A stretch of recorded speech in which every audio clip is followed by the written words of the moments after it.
Good morning, you guys, and welcome to According to Courtney. Here on According to Courtney, we go over all subjects such as Black maternal health, mental health, filling your cup, sex, and everything in between. I'm Courtney West. I'm a full spectrum doula.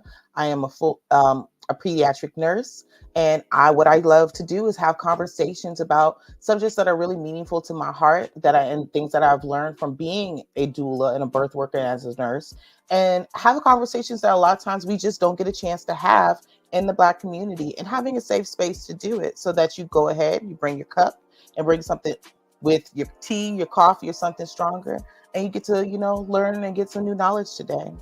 So today, what we're going to go over is like preterm birth and what that looks like. And what is preterm birth? Preterm birth is defined as a live birth before 37 completed weeks of gestation. Some other classifications of preterm birth include late preterm birth, which is between 34 to 36 weeks. Then we have moderate preterm birth, which is between 32 and 36 weeks, and then very preterm birth, which is 32 and less. These classifications are useful because they often correspond with the clinical characteristics, an increase in morbidity or illness with decreasing gestational age. Babies born too soon are often too small, and while their preterm births and low birth weights may be different in some cases, there's significant overlap within the population of infants. So I want you to understand what that looks like. So you're having these babies super early, and the earlier you're having your baby, the higher chance that you're having issues with your child. I want to give you the statistics that were from 2021, and this is from March of Dimes. In 2021, 1 in 10 babies, 10.5 of live births, were born preterm in the United States. The rates for preterm birth in the United States are the highest for Black infants at 14.4. Followed by American Indians and Alaskan Natives at 11.8, Hispanics at 10%, whites at 9.3, and Asia Pacific Islanders at 9%. Compared with singleton births, that's having one baby, multiple births in the United States are about 7 times likely to have a preterm birth. And this was in 2021. So I want you to look at that number. So you got 14.4, and we're comparing, say, that Black women are dying 4 times the rate of their white counterparts. And it's like, what is going on in our community that this is happening? But even more importantly about what's going on, what is that like? And I want to take the time that not just hearing it from my perspective as a birth worker, but from someone who's lived it, that journey, and understands the outcomes of that. And we have our guest today. Her name is Brianna Hickman. She is a mom who's went through this experience, who's going to come to share her story. So I'm excited to bring Bri into the space. Good morning, Miss Brianna. How are you? Hey, good morning, girl. I'm doing great. How are you this morning? I'm doing great. So thank you so much for being in the space with me today. And I want to have you enter the space like I do my other guests. So I'm going to ask you 3 questions. And the first one is, what's your name? Meaning, where's your name from? What's the origin? Where are you from? Where are your people from? And then what is your expectation? What would you like to bring into the space today? What knowledge would you like to have? So I'm going to give it to you so you can introduce to everyone who you are. Well, hey, y'all. I am Brianna Hickman. I'm a registered nurse, case manager, and a supervisor at a home health company, but I have done hospice. I've done charge nurse in a hospital during long-term care, you name it. Where is my name actually means strength, actually, so that's another topic of discussion. Um, and where am I from? Well, Courtney is my cousin, so I'm a tribe of her. So we are a tribe of strong, wonderful women, and we are promoting, and we're going to continue on this legacy that we have. So. Good morning, guys. And what are your intentions for today? What do you want to leave it? What do you want to bring in the space? Oh, well, my intentions are to create awareness and a safe place for NICU mothers. I know going through my experience, there wasn't really that much of an outlet to talk to the NICU mothers and learn about what the process was about. And it's kind of like I was just going in blindly and had to learn everything, on my own. So just that you're not alone, and that if ever you think that I shouldn't be feeling like this. Honestly, it's through the process, and it's normal through the process. And it's okay to feel like you may be down, or it may be like I don't really connect with my baby. Like it's okay. It's all normal feelings. So you are safe here, Awesome. and if you need someone to connect with, hey, I'm here. I love it. So thank you so much. So I want to go into all of that. That was a lot to want to bring into the space. So I want us to back up a little bit and kind of open a forum of giving some information about your birth experience. So let's start out like, how was your pregnancy and what was your pregnancy like to get you to your NICU experience? Yeah. So my pregnancy was actually pretty good. My doctors always told me that I was having a healthy, perfect pregnancy on their end. The only thing is I was working 12, 13 hours on the hospital floor at that time. So trying to like manage patient care and mommy care were a little bit difficult at times, but for the most part, it was healthy. It wasn't until my water broke unexpectedly, that's when all the corners had turned. And so my baby Zaire, Lil Z, he was born at 24 weeks and 5 days.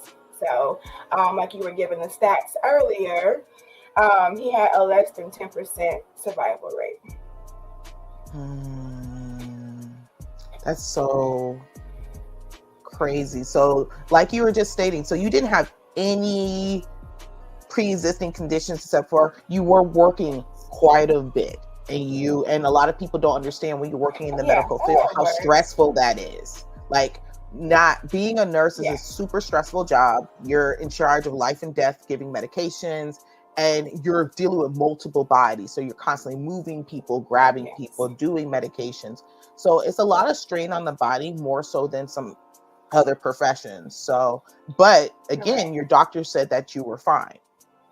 Yes, correct. Yep, I was healthy through whole pregnancy. Didn't have I was anemic, but it was ironic because my anemia had actually resolved while I was pregnant with Z. So I wasn't diabetic, didn't have any hypertension issues, wasn't having infection, nothing. So when I winded up in the hospital, they were all like, "Well, what are you doing here?" I'm like, "Well, you tell me what I'm doing here." So yeah. So when you were into the hospital, what was that process? So your water broke, you came Yes. into the hospital. So what happened? Like, what was Um, that process like? Yeah, so my water broke late night when me and Daddy were doing some extra activities. But water broke. Of course, we were both petrified. I kind of already knew because, again, nursing background. Hey, something's going on. I need to go ahead and get to the hospital. I started seeing a lot of blood coming out. So at that moment, I was concerned that maybe it was so early that I was having a miscarriage. So um, also, so we went to the hospital, of course, and at first they were like, "Oh, you didn't, you're good. We're going to just check you. We don't think that you got enough water out. You can go back home." And I was like, "No, like let's just check me, check my fluid. Let's see what's really in there because I'm still having pain. I'm still bleeding." So finally, the doctor came in. They were like, "Okay, we're going to check you." And the radiologist tech who came in, he kind of like was looking at me, but he didn't want to say nothing because that's not his job to say anything yet until the doctor actually gets there. So then the doctor comes in and she's like, "Okay, sit down." She was like, "You're having dry labor right now. All your fluid is gone." And she was like, "Because you're so early, we have to, you have to stay here for at least 9 weeks until it's time for the baby to come." So, of course, me being a busybody and wanting, I'm a nurse and I like to do everything all at once and stuff. I'm like, "Oh, hell no." So, but finally, I talked with my doula, Miss Courtney. I talked with my man at the time, and we had agreed this is the best thing for the baby. So um, I reluctantly had to stay there. And throughout that process, they had to, go through a thorough examination about me and the baby. They had to give me what's called surfactant, which is a medication to help the baby's lungs develop. Because at that time, before I think it's 32 weeks or something like that, the lungs aren't fully developed. Mhm. So you have to give you medication. They have to give you the antibiotic, that is the shots in your booty, to prevent any infections as well. If you do have labor during that time, to prevent anything coming from the birth canal to get to the baby. Mhm. So, go ahead. So your surfactant levels are fully developed at 37 weeks. So you're still 37. Yeah, having, there you go. you're still, and people have to, I want you to repeat again, how many weeks Zaire was born. 24 weeks and 5 days. So So, that is extremely preterm yes. baby. Yeah. So, at that age, the baby can't withstand doing anything Hmm. by themselves. So this is a really big deal. When you were in the hospital, because now let's, back up, you're in the hospital, you talked with your family, you talked with your group about, what was best for you and your baby. What was going through your mind at that time? Honestly, panic because as of the medical background, I kind of knew that it either go two ways. Either, everything would go good. I stay in the hospital for 9 weeks. I also was thinking about work, paying my bills. And then also I thought about, am I going to lose my baby? It's like, um, I just got to see my bump start showing and start to feel him kicking, and um, going through that, that new kind of motherlyhood phase. And so now it was like, well, is this all going to be worth nothing? Like, am I just going to lose everything? So it kind of was a little depressing state as well, and a worry set in.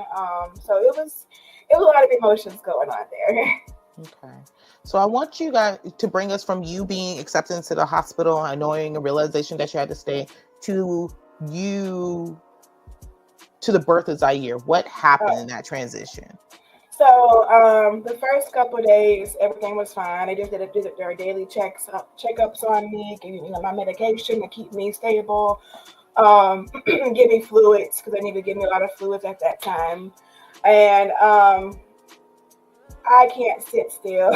So, of course, I'm, walking around the hotel, I mean, the hospital, and I'm walking around the hallway, talking to nurses. I'm asking them to give me some work so I can do something because I'm going crazy through out my mind. And the third or fourth day, third day, that's when I started having contractions. And at first, I thought they were Braxton Hicks, which are like false contractions, which you feel them in your back, you feel them in your abdomen, and it's just like I thought they were gonna just be going away. But it was a couple of hours that passed by, and the nurse was like, "Hey, are you sure you're okay?" And I'm like, "You know what? I don't know." So I was like, "Can you just put me on a monitor so we can see?" And as soon as she put me on the monitor, I saw what are called decelerations on the monitor. So in nursing school, you have accelerations and variations, and you have decelerations. And when you see decelerations, that means that there is not enough oxygen getting to the baby. So when I saw that, I already started instantly crying, and I already knew. I'm like, she was like, "We have to call a doctor," and I said, "I know." And so she checked me, and then when she checked me, she said, "I can see the cord and I see a foot." And so at that moment, I knew, it's go time. So she called on the phone. She was like, "We have emergency C-section. We gotta get her now. We gotta get her now." And so I quickly called you, and I called my child's father, and I said, "It's time. Like, you have to get here now." And so as I'm hysterically crying on top of that. But yeah, so I went in there. I was put to sleep like quickly. They splashed me with some iodine to prevent infection. And as when I woke up, the baby was gone.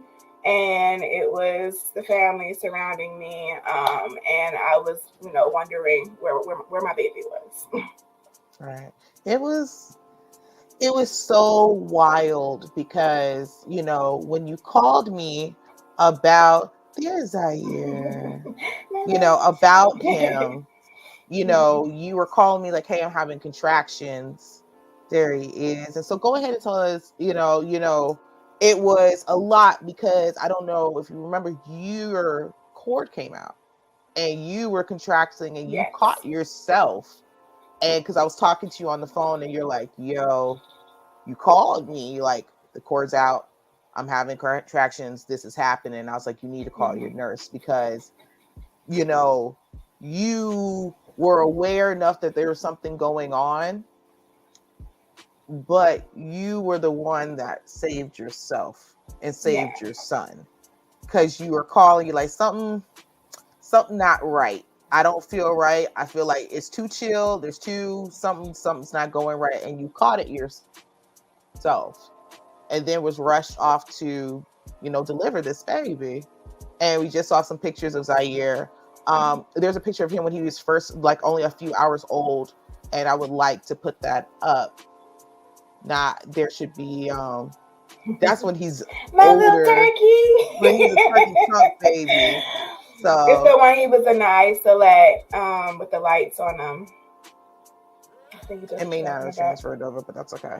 So, it's, I want you to bring us to that moment of you first coming to and coming out of this haze of having your baby, not, just having a baby. You don't have your baby with you at that time. What are you feeling? How are you processing everything that's happening? I woke up, all I wanted was my man and my baby. Honestly, I didn't care about what else was going on. I wanted to know where my man was and where my baby was. And, at that time, it was a lot. The nurse was in my face, y'all were in my face. And I was like, I don't care about nothing. I couldn't even see him, honestly, for the first, it took me for the first few hours after delivery because I had to worry about me and making sure that I was stable. And then that turned into me, almost being septic as well. So then I couldn't even see him again for another, I think it was like 36 hours after that. So can you explain to people what septic means? Yes. So I actually called my own sepsis shock order on the hospital. But anyway, so sepsis means that your body basically, that there is some sort of infection that has taken place into your bloodstream. So more than likely, when they was cutting me open, it was a fast pace. Everything was going on. So they had to, like I said, do an iodine wash. And sometimes that doesn't really get all of the bacteria out of your body. So that stress can cause it as well. Trauma in the body can also cause it. So I had all three things going on. And you notice it by either your heart rate can either go really low or really high. Mine was skyrocketed, like 110, 120s. Your blood pressure can be affected. Your lactic acid is above 2, which that's a marker for like your heart and stuff. Also, your respirations, your breathing can start hyperventilating as well. So I kind of already knew myself was going in there. I started shaking. I had the sweats, the tremors, the coolness. So I called my nurse and I was like, hey, you need to call a sepsis code on me. And at that time, it's labor and delivery, and I don't think most labor and delivery nurses were aware of what a sepsis code was because they're not, that's not what their normally day-to-day thing is. So she's like, well, what is that? And I was like breaking it down to her, and I'm like, hey, I'm having this, I'm having that, I'm having that. I need these labs drawn. Like, call the sepsis code now. And so the sepsis code came in there, and they was like, well, why are we here? And I kind of had to explain to them, well, isn't this, the significance of what a sepsis is? And she was like, oh, yeah. I was like, please, can you just check my lactic acid? And it was above 2. And she was like, oh, well, good thing that you called. So I want to take time to just process what you just said, okay? Yes. So now this is the second time you've saved your own life. You're on a birth floor. Yes. And here's the deal. because we're about to talk about transparency right now. It is our job as nurses, and especially in that space doing postpartum, to look for those things. It is, yes. And so we're going to be very honest with it. Now, they may not call it a sepsis code, but you were receiving signs of sepsis as you being a nurse, me seeing you as your doula and also as a nurse. So I'm like, hey, this is what this is. It is their job to notice, hey, if you're having fevers and chills, you're spiking, there's something wrong. Even if you're not sure what it is, there's something wrong. Mm-hmm. And then once again, you are saving your life, and no one understands why you're saving your life. You had to walk someone through the steps of saving your life after having a traumatic birth, and you having to save your son's life to just get him here, because no one's really listening what that is. And I love that how you put this. There's a question, wow, what would you an unexpected mother do without this type of training? A lot of times what happens is that we have those maternal mortality rates or those infant mortality rates. That's exactly what happens. Mm-hmm. The mother dies and the baby dies. And then it's just written in a report that, oh, they were sick or their body just couldn't handle it. And that's it. Mm-hmm. No one gets into the details of what these things are. And that's what makes Bree's story so different in a way, because of her medical background has now saved her life and her son's life twice in one hospital stay. So, and it was very difficult as a doula and as a medical professional to be having these conversations and showing up like, hey, we're seeing this. And they're like, oh, okay. And if it wasn't for Brianna's due diligence of, these are my signs and symptoms, this is what's going on with my body, and having to play that nurse card to get things done, she wouldn't be here. And I can say for myself as a doula, it's very important that we stay in our roles. But the things with advocating for Black and brown people, sometimes when you have that extra education, it's like, hey, wait a minute. I'm not telling you what to do, but I need you to listen to what is going on here. Listen to the client. Listen to the patient. She is telling you X, Y, Z. You don't see anything wrong with this, and you're having to remember to stay in role, because I had to move in the role as her doula, not as her best friend, not as her cousin, not as anything more than her advocate, and to say in those spots and still emotionally be inside of, I can't cry right now. I can be here and hold space for her and advocate for her, but I can't have that emotional piece to this right now, because that's not going to help that situation. Mm-hmm. And the difficulties that comes with that. So you've had this big trauma, you're now better, and you're able to see your son. Mm-hmm. What was that process like between him being 24 weeks until you got to see the picture of that little fat turkey baby? What was that process to get there? Whoa. Yes. So that's the day he actually came home. So he was actually from birth to home 5 months. Like 4 months, 28 days, but I say to say 5 months. So he was actually initially, he had to be intubated, which that means that he had to be on a ventilator and tubes all down his nose and throat. He had to have PICC lines, which are long IVs they put in the baby's little arms. He had to be, it's called thermoregulation. So he had to be in an isolate with bright UV lights on him so that he can regulate his temperature. At that time, he was so early on that if he was out in the regular air, he would have got too cold, and he could have passed away through that as well too.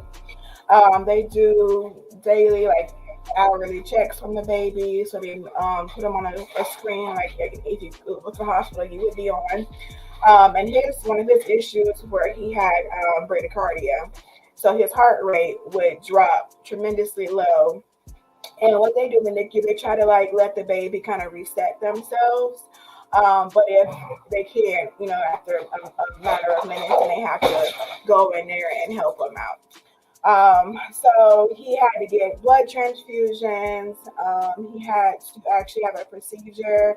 It's called an MLB, which basically looks at the heart flaps to make sure that they're opening and closing well, because that's just when his heart rate was going too low. They had to make sure that that wasn't, the cause of it.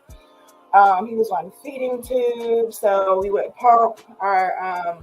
When I didn't have enough milk, we had to get donor milk and feed him through that until he was able to suckle on his own. We're gonna stop that. Well, I just want to give a detail of like what that really looks like, because people don't know. People don't talk about what that experience is being in NICU. What does that really mean? And during that period of time, what that all entails is like, it's a constant thing. It's like life or death all the time. Yes, constantly. Certain times where I went to go see him and the machine started beeping, and I was already like machine fatigued, because after working 12, 13 hours on the floor, I'm constantly hearing all these beeps and alarms and doing all this stuff at my job. And then to have to go into the hospital and then hear them again, it was like I was like always on 10, ready for reaction to happen. So the one times that he did actually, his heart rate start to drop, I was kind of like, my heart kind of stopped, because I'm trying to hold my breath. So it's like, I don't know, in my mind, I'm holding my breath to give him breath, So that was a little difficult as well. And just to watch my baby there and not be able to do anything out of my hands and to rely on other people's hands was, I think, one of the difficult things to do. Because like I said, I like to do everything. I like to I'm a fixer. Mm-hmm. So when I see something that's going on and I can't fix it right away, it's like, well, am I doing something? Is it me? Right. But it was just the process of what had to be done in order for him to get better. So, and you've actually kind of guided into this. How did this affect you? Like, what, from having to be a NICU mom, what are some of the side effects that came with that? So I do have anxiety. I did have postpartum. It initially at first was, tolerable, because I like to do everything on my own, try to work through the issues at hand. But I remember calling Courtney, and I was like, "Hey, girl, I think I got postpartum," and you were like, "Yeah, you do." And I was like, "What do I do?" Because me admitting defeat means I thought of myself as a failure. I would come home and I felt this void because I didn't have my baby there in the house with me. I didn't hear his cries. So it was at one point I was like, well, did I have a baby? My body was kind of playing tricks on me because it wasn't a full term. So I didn't get to experience the latter part of it. I was it was ripped out of me, So it was moments where I would just sit and I was like, okay, I had a baby. I know I had a baby. I looked at pictures of my baby, but I couldn't feel him. And so that really took a lot of effect on me. Oh, wow. Well, thank you for sharing that. We're going to take a break right now, and we're going to pick up where we left off, and also, what information you would want to give to other parents going through this and go into those portions. So we're going to take a music break right now. All right. Good morning. My name is D-Ray, the producer. I am with Blast Radio 247 and Soul Res Music. And first, I want to say I am honored to be in the presence of these warrior queens as they talk about a very important topic. And for our Blast artist of the day, our spotlight is Elijah Rosario with Aura. Should've known, baby. Should've known, baby. Should've known, baby. Should've known. Should've known. It's your mind, it's your wave, it's your aura. Wanna get to know you. Wanna get to know you. By the way you work those hills, you be dressed to kill. Wanna get to know ya, wanna get to know. It's your mind, it's your wave, it's your aura. Wanna get to know ya, wanna get to know. By the way you work those hills, you be dressed to kill. Wanna get to know ya, wanna get to know. I'm digging your style, I love it when you smile. Any room you walk into, girl, you always shut it down. Got a Coke bottle shape, when you walk I see it shake.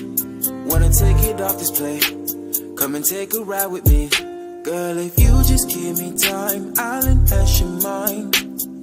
If I brought you flowers for no reason, would you mind? Make love just how you want it. Cook breakfast every morning. Before you go to work, we get it poppin', got you moaning. It's your mind, it's your wave, it's your aura. Wanna get to know ya, wanna get to know ya. By the way you work those hills, you be dressed to kill. Wanna get to know ya, wanna get to know. It's your mind, it's your wave, it's your aura. Wanna get to know ya, wanna get to know.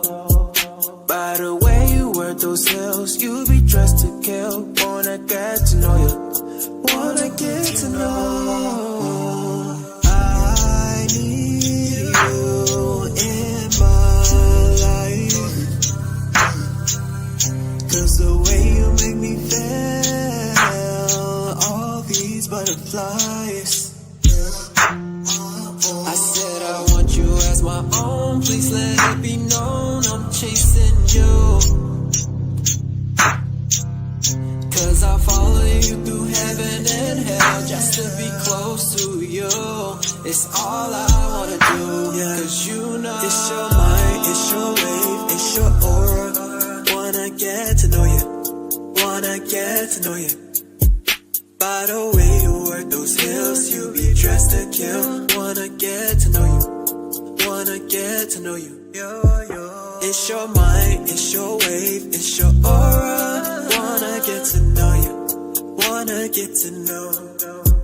By the way you work those hills, you be dressed to kill. Wanna get to know you, 'cause it's your, 'cause it's your. It's your mind, it's your wave, it's your aura. Wanna get to know you, wanna get to know you. By the way you work those hills, you be dressed to kill. Wanna get to know you, wanna get to know.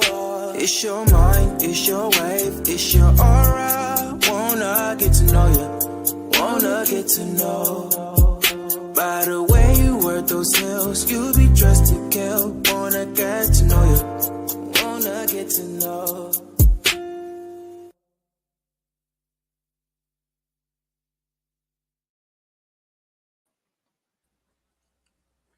And that was Elijah Rosario with Want to Get to Know You. He is one of many Blast artists on blastmusic247.com.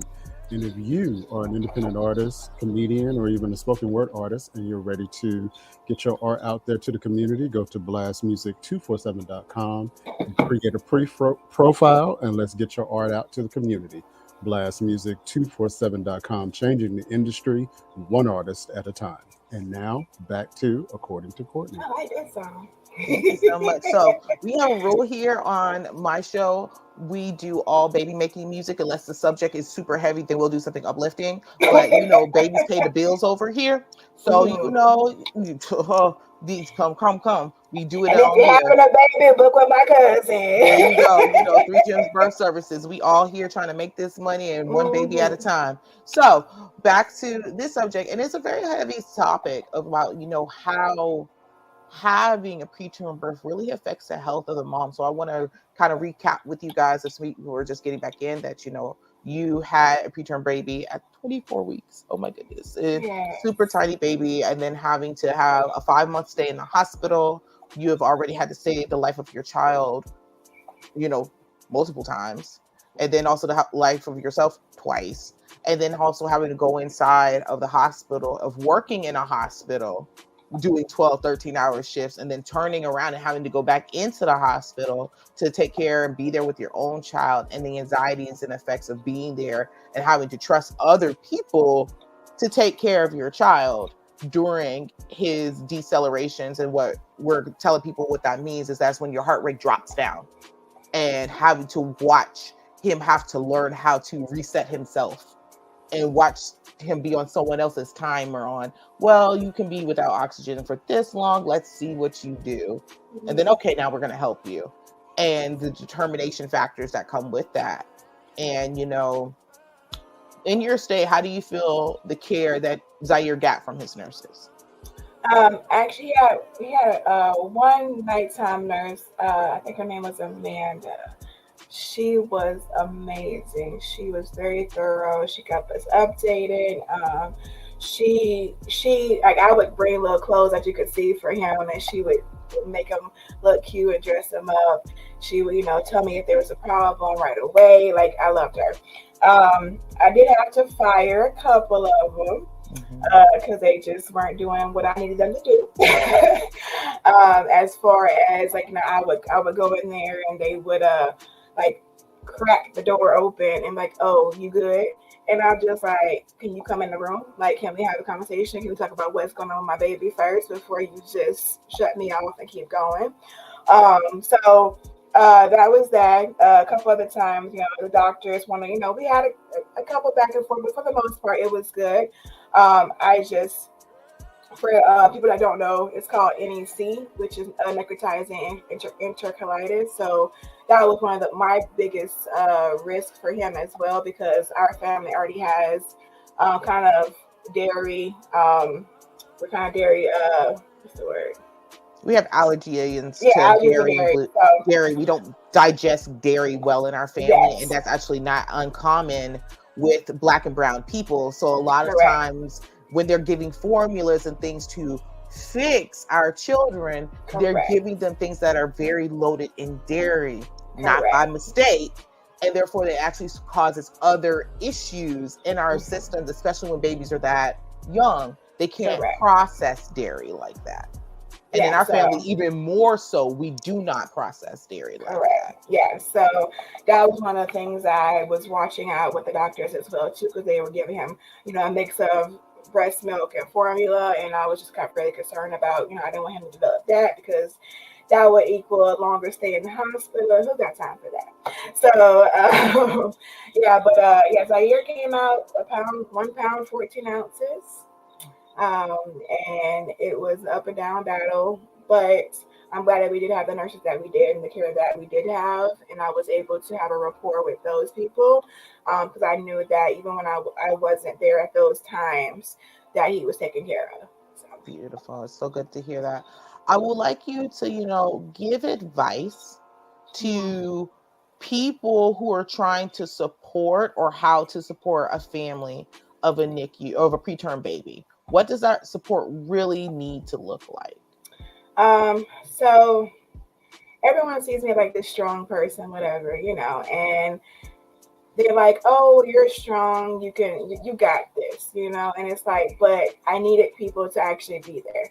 You didn't have to even say anything, you know, you just needed to be there, be in the presence, give space, and if I did say that I needed you to be there, just to show up, you know. And sometimes people don't know what to say, and that's why they tend to push away or stay far back from you. And just your presence alone will make a difference. You know, being outside of the hospital and being in postpartum, you know, sometimes you don't even want to eat, you don't want to drink, you don't want to do anything but worry about your baby and, you know, do the daily things around the house. And sometimes you don't want to do that either.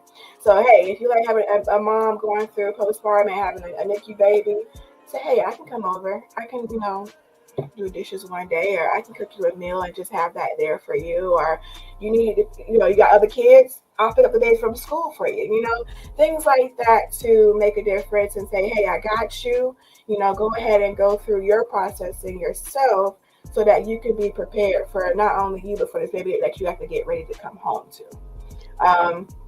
And that coming home transition is no joke. Because hospital, they have on a very strict every hour, a couple of hours, programming. So when you get home, it's like you have to kind of come down to what your daily programming is as well too. And you may have a lot of sleepless nights, a lot of stressors at home with you and your partner, and that can be a lot too. So being there for those people, doing those little small tasks. There's also, if people like apps and stuff, it's called Peekaboo ICU, and it kind of helps you do like the weekly reports of where your baby should be, and it kind of like you can input little details about like your NICU team. And like what's going on, and track the the progress of your child as well too. That's awesome. So, as a NICU mother yourself, what is something you would tell other NICU families? It's okay. I know that I had moments where I would just cry in the shower just because that was my alone time to process everything. And it's okay to scream, it's okay to yell, it's okay to cuss, do what you have to do in order to process everything, because it's nothing simple. This is a difficult task. This is your child that you have to watch fight every single day, and it's out of your hands. So learn to meditate, learn grounding. If you have somebody that you can go to and just talk with and vent to them and just say, hey, I don't need you to say anything, I have to just talk and get this off my mind.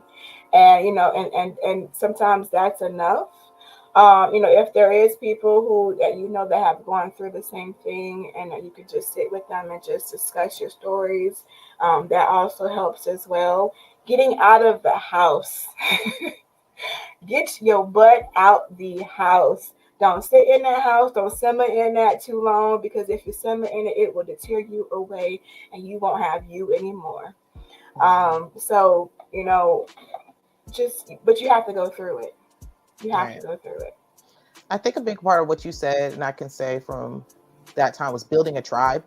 Is so important. It's just having a safe space, knowing that you could talk to other parents. And what I really encourage other NICU families is that build a tribe. Like, a lot of times you would expect the hospital to have like NICU groups for you to be able to have. And I want to really like press on this. This was during 2020. So it was during the height of the pandemic. So there was nothing.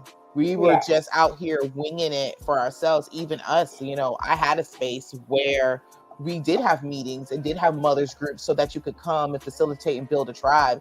And all of that had to stop because the pandemic had shut life down. Mm-hmm. So now that we are outside again, it is important that you're having these safe spaces to have tribe, have communications. If you don't have a NICU group, build one so that you can have people who are like you having these conversations, because it's hard to have conversations like this with people who've never experienced what it's like to be a NICU parent.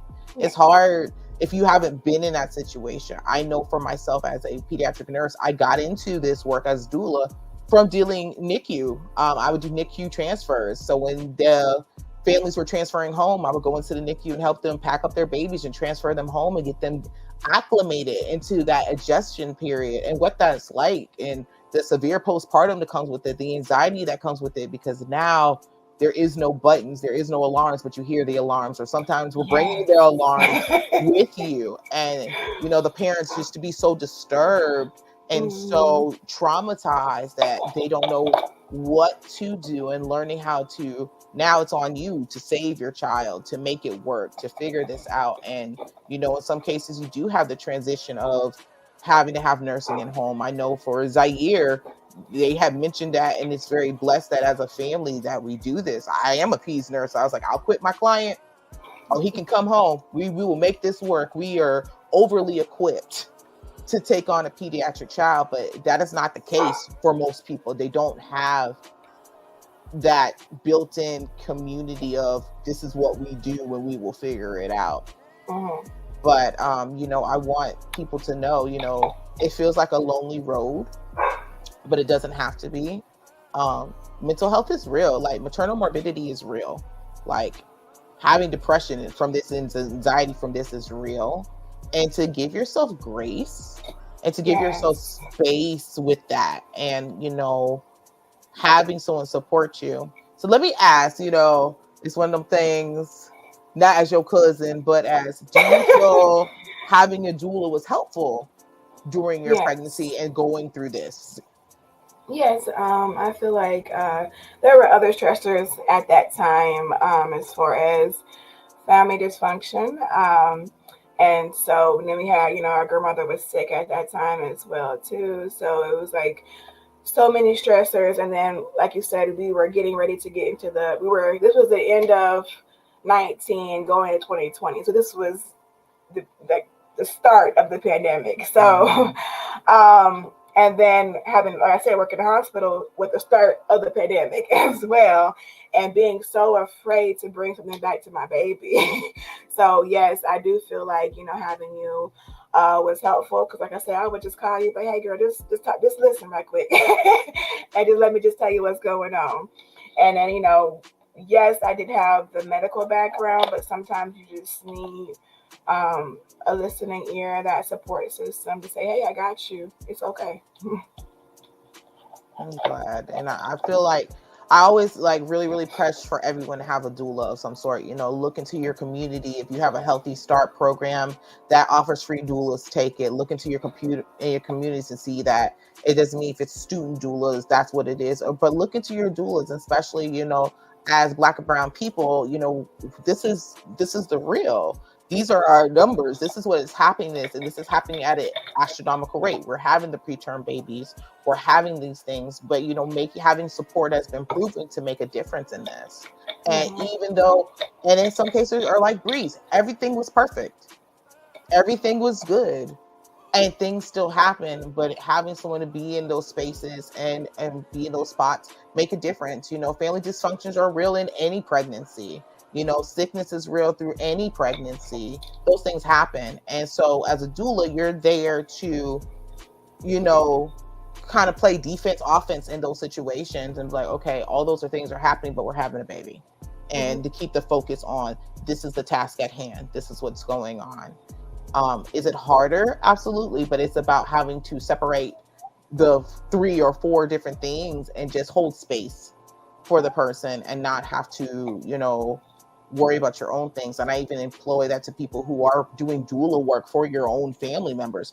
You have to keep that in mind. Like, just because you're working together doesn't mean that everyday family things aren't going to come up. They're going to come up even more. And so you have to really toe the line of, what are we doing? And remembering to stay in your field of work.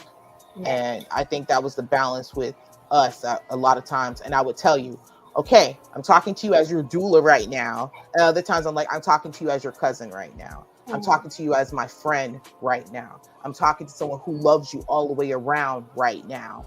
And I'm talking to you as nurse to nurse right now. And just having that very clear, distinct boundaries of where you're coming from and what toolkit that you're coming out of, I feel like is very important as a doing this. So we have a question that's come up. Is it difficult disciplining your child given with... Okay, so we need to talk about who Zaire is now. Okay, so let us give us an update of who Zaire is now before I answer this question, because this is like a double entendre get you in trouble question. So Zaire now, my little Leo, right? He is 4. He is healthy. He is feisty. He can read. He runs. He is tall. He is strong. And his vernacular is something killer. Okay? When I say you look at him, you would never know he was a NICU baby. You would never know. You would never know. He is something so special. I'm gushing from auntie perspective because he is... Everybody knows Zaire is my baby. We share this child together. I was like, okay, I'm your auntie, grandma, sister, cousin, friend, all the things, and this is my baby. So he knows he's TT's everything. So against all odds. So it is all the things. So I will say, as the auntie Yes, I I am guilty of letting my sweet nephew get everything, come home with lots of toys and gifts and stuff. My partner is even worse. We can't even, if I yell or him or raise my voice or if one of us go to discipline him, he snatches in and that's my baby. How could you never? So in this household, yes, it is. It's a problem, and I know it's a problem. It's a problem. So I will let Yes. his mother answer that from her perspective, because I know over there Woo. it's a little different. Nah, that's my sunshine, my light, my moon, my stars. Um, Throughout the process, there was a lot of therapy. There were a lot of doctor's visits and everything like that. And it's like you said, everybody wanted to spoil him because he was doing all these things he had to, manage up to certain levels at certain times. So when you got around the family or the cousins and the friends, they wanted to do all these things for him, give him all these gifts. And yes, mommy spoiled him as well too. So now because he is, we're gonna call him a little Peter. He's my little Peter. Um, he thinks that he can do whatever, whenever, and so we kind of have to let him know that not in this whole household you cannot do whatever, whenever. You can have a little bit of assertiveness, but we gotta do it respectfully. So that is the challenge that we have sometimes. But he is a sweetheart because he'll flip it and he'll be like, I love you. You make me so happy, mommy. And then he'll come and give you like a big old hug and a little tart. He's a special kid. He definitely is. I know, being a pediatric nurse, I work with that population of children. That's who I take care of. And it is different. They are used to being catered to, especially when you have 24-hour nursing and you have, or your parents, and we do try to overcompensate and we don't, and they get lots of attention. And so there is a different expectation they have for us to show up and be, and it's a beautiful thing though. I have no problems with it, and I'm very thankful that we're able to move like that with him. And then also he's so healthy and he's so happy, and it's such a blessing that he's here. And it's such a blessing that you are here and that you could advocate for yourself and that you had those abilities that most people don't have. And that's why I really wanted to share your story, because this is happening so often, because people wonder, where does Black mortality happen? How does this happen? This is how it happens. Yes. This would be a different story if you didn't have the education that you had, that you didn't have support that you had, that you didn't know what you knew.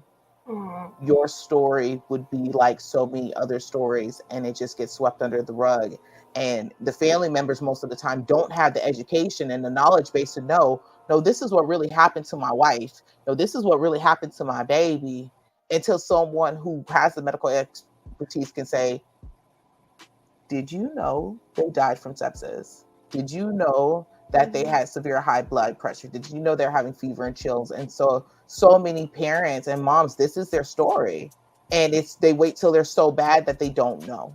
And they can no longer speak for themselves or have anyone there to speak for them. So, it's important that we're in these spaces and that we have that knowledge place. And if you are not a nurse, that you do get some childbirth education. That's important.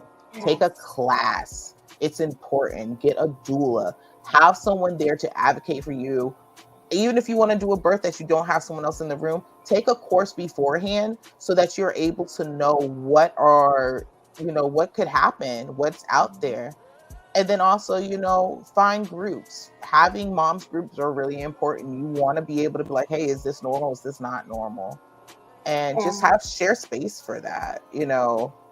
Do you feel like, because you did have that during your pregnancy, do you feel like tacos? Yes. So at the time, I actually had a safe space, and it was beautiful. That was a perinatal safe space that once a week we were open, and we're open for 12 hours. and people could drop in, and we would have moms groups. We would do lactation, and then also just a safe space for pregnant moms to drop in and say, hey, I just need to talk to somebody. I just need to be heard. Or, hey, I'm this amount of weeks. What is normal? What isn't normal? And, having that to do that from different families made different differences, or to have those education classes like, hey, we don't know what to know. Or if they knew they were going to have a NICU baby, they were able to sit down and say, what is there to be expected? And have someone who has knowledge enough to teach them and show them. So Bree would come waddling in there every week around lunchtime. And so we planned our lunches around Brianna's cravings during that pregnancy. So tacos and Thai food. Yes, it became a thing that, she was just loved up because that was my cousin. And they're like, okay. And she was treated like every other mom. Was like, okay, what's up? Well, how are you doing? And we were check in. Hey, we should be doing this. Are you feeling this? What's going on with you? And it just was a safe space to, literally come have a cup of tea, eat some good food, get some birth knowledge, and just enjoy the space. So, unfortunately, due to COVID, I closed that space, but I am looking to do it again, and finding the fundings and the spaces for it. So anyone has a building in St. Petersburg, Florida, in the CRA, in the Southside St. Pete, that they want to give to wraparound care, holler at me. You want to give donations to 3 Gems Birth Services so we can build these spaces again, holler at me, because I can say during the community, that was one of the most important things, is about having a space for people to be able to drop in, having a space that you can have this education and it be given to you. And this is the same education that other people spend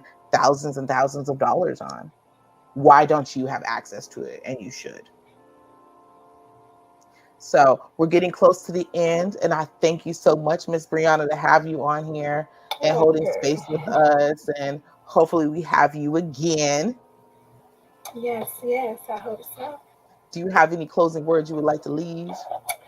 Let's see. Give yourself grace. Be patient with yourself. Let yourself go through the moment. It's difficult all around. So no way is the right way. No way is the wrong way. Process it. Love on yourself. And it's going to be okay. I love it. So to all you guys, thank you so much for spending your hour with me. I hope you left with some more knowledge than when you came in the door. Remember, you are amazing. You are graceful. You are important. And your words and your thoughts matter. So thank you so much for being with us today. I'm so looking forward to seeing you guys next week.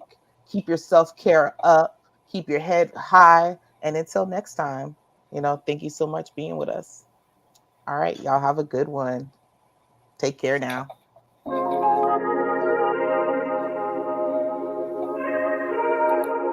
phone on mute the whole time.